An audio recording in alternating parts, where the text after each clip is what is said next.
Welcome back to Devadika Delight Education Time. I am Sanvi Sridhar. Today we are going to do Chapter 3 Plants. We have done Chapter 2 and Chapter 1. Please watch those videos. Those videos are always in our channel, or you can check out. Links are in the description. Now let us start by seeing the learning objectives. Parts of plant, reproduction in plants, seed dispersal, crops and agriculture. Growing plants is very important for us as our life depends largely on them. Plants are essential for our survival. They provide us with many products and help us in different ways. Now we have an olympiad bite here. Now let us look at this olympiad bite. On the surface of the leaves, tiny holes called stomata are present. It is through these stomata that air enters and exits from the leaves.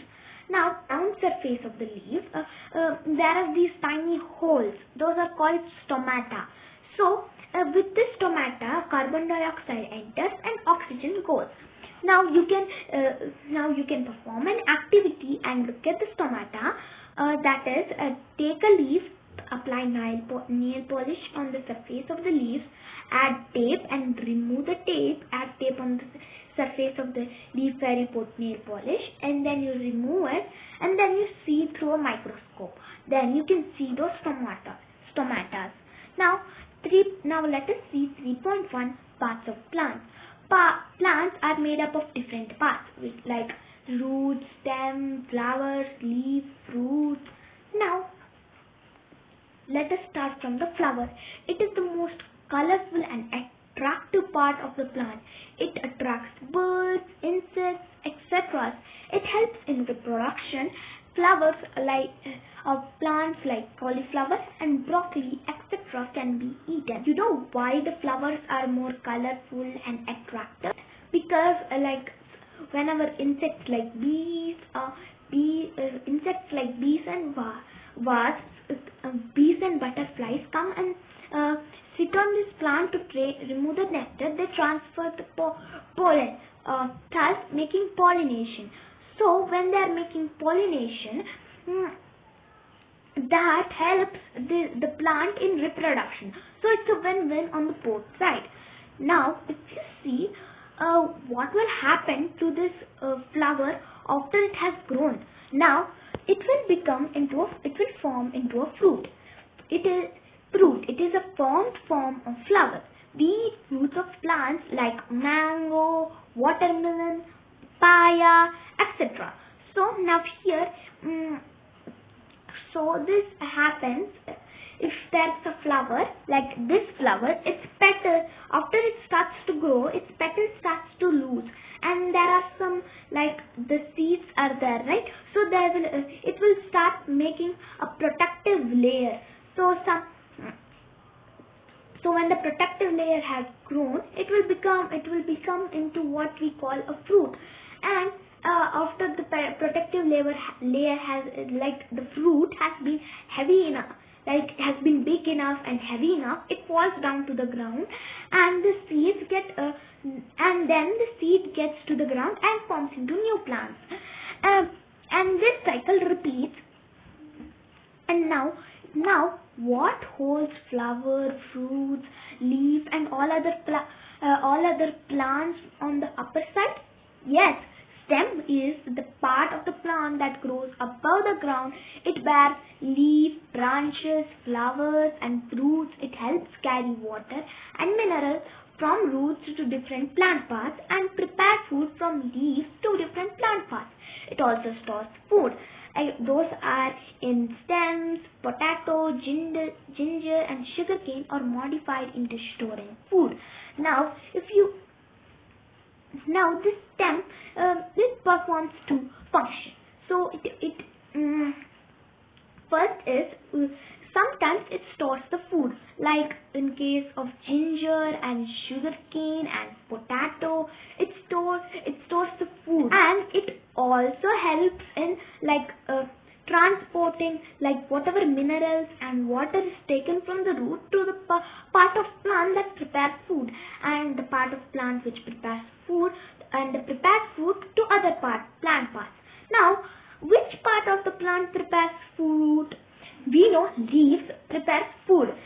So that's why they are also known as kitchen of the plants, as they prepare the food with the help of water and carbon dioxide in presence of sunlight and chlorophyll. Leaves take part in exchange of gases and transpiration. They also store food. Examples: spinach, lettuce, cabbage, etc. Now, when we breathe in oxygen, and when we breathe out carbon dioxide. And now if everyone is breathing oxygen, then won't the oxygen be less and there won't be any oxygen? That's where the leaf comes in. So when we breathe in, we take in oxygen, right? And then when we breathe out carbon dioxide. So this carbon dioxide the leaf takes, because as we need oxygen, they need carbon dioxide. So that as they use the carbon dioxide, they need oxygen. They do the opposite of what we do. Now let us look at seeds. Seeds are present inside fruits. A plant can have one seed or many seeds. New plants grow from them. We get dry fruits, oils, spices, cereal and pulses from these seeds. Now let's take two examples of fruits. Okay, one is mango and one is watermelon. So how many seeds are there in watermelon? There are a lot of seeds in watermelon. How many seeds are there in a mango? One, right? So yeah, like that only. For different fruits, there can be different amount of seeds. Now we can get fruit. Now we can get dry fruits from seeds, and we can get from sunflower seeds. We can get sunflower oil, spices, cereals and pulses from seeds. We can get a lot from seeds. Now we know that leaf prepares the food, right? They need minerals and water, right? Now where does this minerals and water come from? And how does the plant stay as a grip to the ground? That is because of the part of the plant, root. It is a part of a plant that grows below the ground. It helps the plant to hold firmly to the soil, absorb water and minerals, and it sometimes helps to store food. Examples are carrot, radish, turnips. Roots are of two types. The one is taproot and fibrous root. You can see here. So what now in taproots? Now let's take one example. Like carrot. The part of the carrot which we eat itself is a root. Okay, the orange part of the carrot is the main root. And sometimes when you look at the carrot, it will have these small hairs. Those are the small roots that grow sideways from the main root. So those type of plants or those type of trees which have these type of roots that also means they have tap roots.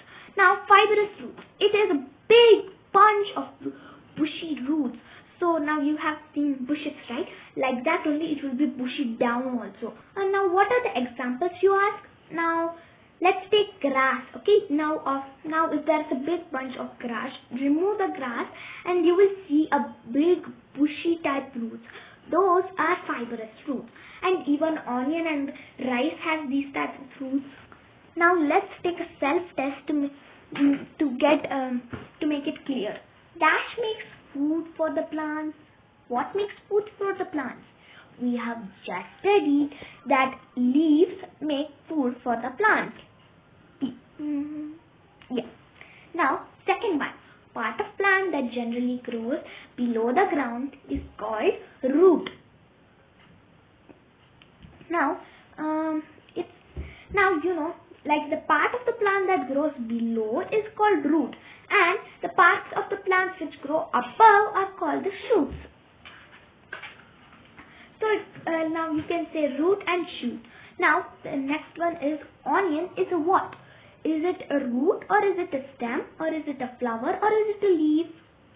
So it's not a root, even though it grows down. It's not a root because when you look at an onion freshly taken out, you can see this hair, like hair type thing that is growing down. That is the root. And we learned that there are two types of roots, and onion is a fibrous root. So even if this was root, it would be a tap root, not a fibrous root, making B the right answer. And now let us look at fourth one. Select the incorrect statement. Incorrect. Roots of a plant help absorb water and minerals. That is right. Seeds give rise to new plants. That is right. We eat flower of broccoli plants. That is also right. D. None of this is as it's an incorrect statement. It is the right answer. Now let's look at the fifth one. Select the odd one out. A is radish, B is onion, C is ginger, and D is potato. Onion, ginger. So now let us look at it. Onion, ginger, and potatoes are modified stems, whereas radish is a modified root. Now let us look at 3.2 reproduction in plants. New plants grow from seeds, as spores and other parts of plants, like stems, roots, leaves, etc. This process of production of new plants is called reproduction. Though plants may reproduce from stems, examples are sugarcane, potato, and root, sweet potato. From the leaves are brophyllum and begonia, or by spores, which are ferns. Reproduction by seed is seen amongst the most flowering plants. Vegetative reproduction in plants. Vegetative reproduction refers to production of new plants through its vegetative parts like roots, stem, and leaves. Reproduction by stem. Stems serve as a propagating structure in some plants. In some plants, stems become underground and get modified to store food. Now, examples for these are onions.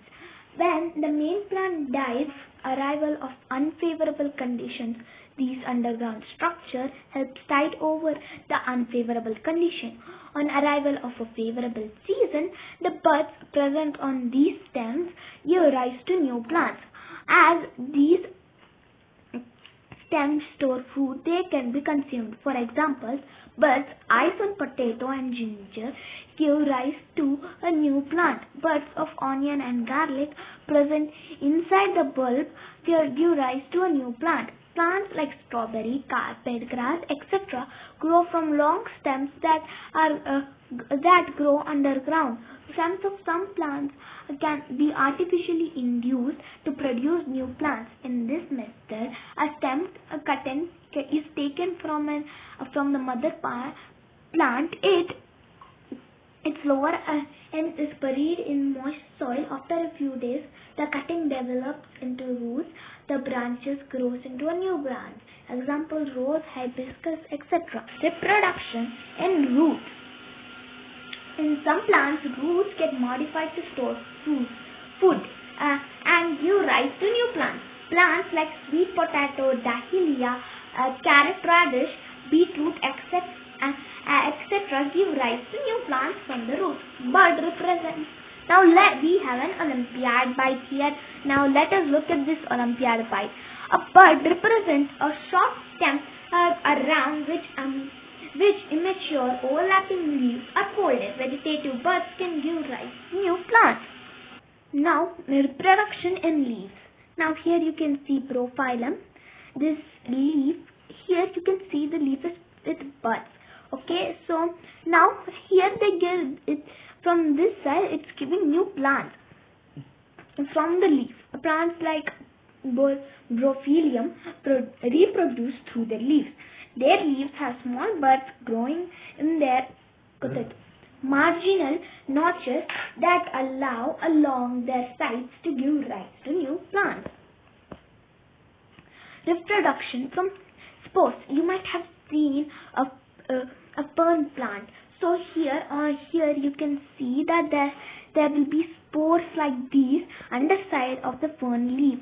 So these spores grow into new plants. Reproduction from seeds. Now most of the plants reproduce in the same way. Now how it becomes is, first let's start it there from now the seed will be there, right? So it will grow into a young plant, then into a mature plant, then a flower grows, and there will be pollination, and so the flower will become into a fruit, and then the seed comes again. So this life cycle continues. Most of the time with the plants which grow from seeds have flowers and fruits. Now, parts of a seed. A seed is hard and dry. We can say it is dehydrated. Propagule. Its outer covering is called seed coat. Like take a seed like green gram. Take green gram and soak it in water for overnight or sometime. And then you can see that there is a white part and there is a green part. So the green part is usually the seed coat. The seed coat protects the baby plant inside the seed. So like the fruit protects the seed, and the seed protects the baby plant inside. The seed coat has a tiny hole which seeds absorb water. So this is the seed coat. This is the tiny hole in the seed. The seed coat which have food stored in them. A baby plant or embryo is also seen in between the cotyledons. The baby plant uses food from the cotyledons until it grows its own root and own leaves and makes its own food. When the conditions are favorable, the baby plant forms a seedling, and the baby shoot grows upwards and forms stem, leaves, whereas baby root grows downwards. Now this is the structure of the seed leaves or cotyledons. Some seeds have only one cotyledon. Such plants are called monocots. Examples are rice, wheat, etc. Some seeds have two cotyledons. Such plants are called dicots. Examples are bean, pea, etc. Monocots means mono means single. There is only one cotyledon. Dicots means two, whereas cots means cotyledons. So dicots. Now let's see 3.3 seed dispersal. The process by which seeds are scattered away from a parent plant is called dispersal. Seeds need warmth of sunlight, water and space to grow. If all baby plants grow near the parent plant, then not all would survive, right? So all the plants can't grow in the same area. It needs to be a bit far away. That's why seed dispersal is important. And hence agents are need to carry these seeds or fruits away from the parent plant. So like some things should carry these seeds away. Now there is a lot of there's a lot of ways you can do this, like by wind, water, animals, by explosion of fruits. Let's see dispersal of wind first. Seeds are dispersed by wind are usually light and have wings or hair on them. These seeds are easily carried away by wind. Maybe have seen dandelion seeds. So these have the small hair. Okay, so these hair have the seeds, and and the hair is easy to blow and go far away. So that's why there are hairs. So if there's only the seed, it's a bit hard to float. And then sometimes there will be wings. Like hyptage seed, they will look just like insects, but they are not insects. They just fly. Dispersal by water. Plants growing in and near water have fruits and seeds that can float on water. You might have seen a coconut tree. It will be in an island or near shore. So that means there is an ocean or a sea there, right? So when there is a coconut tree, there will be water near. So seeds is there, right? It can have this hard fibrous coat like it is very hard. Okay, so that's why it helps, and it also floats. So it helps it to go to new places and form new trees and plants. And next one is like the lotus. Lotus has this porous part, spongy and porous part, which helps it in floating away. Now let's see the next one. Next way is dispersal by animals and human beings. Animals and human beings eat some fruits. Now when you're eating watermelon, if you have seeds, you take it out, right? So if you're eating it out, you throw the seeds aside.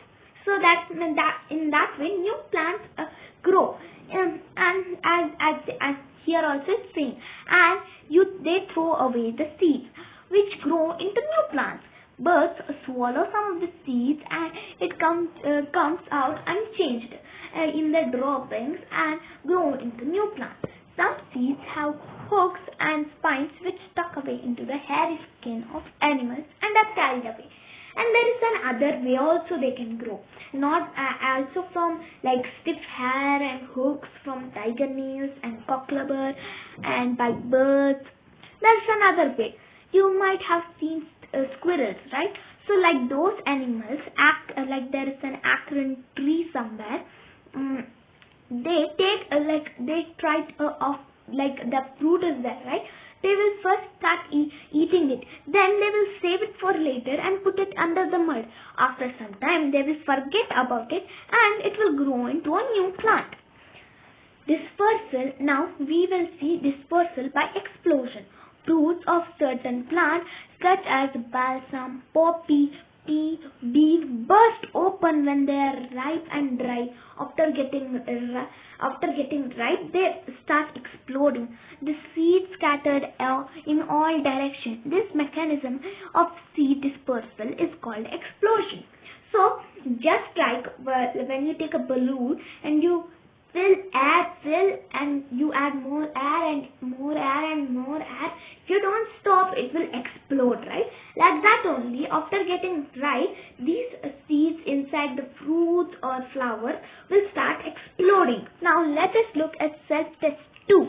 Select the odd one out. Rose, sweet potato, hibiscus, bougainvillea. So you see, rose, hibiscus and bougainvilleas are as flowers, whereas sweet potato is a modified root. Refer to the given figures 1 to 5 and arrange them in the correct sequence. Now please try to note it down. Now if you see, this is germination. So 3 should come first as it is just a seed, and next fourth one should come second as it has a root coming, only a small root, and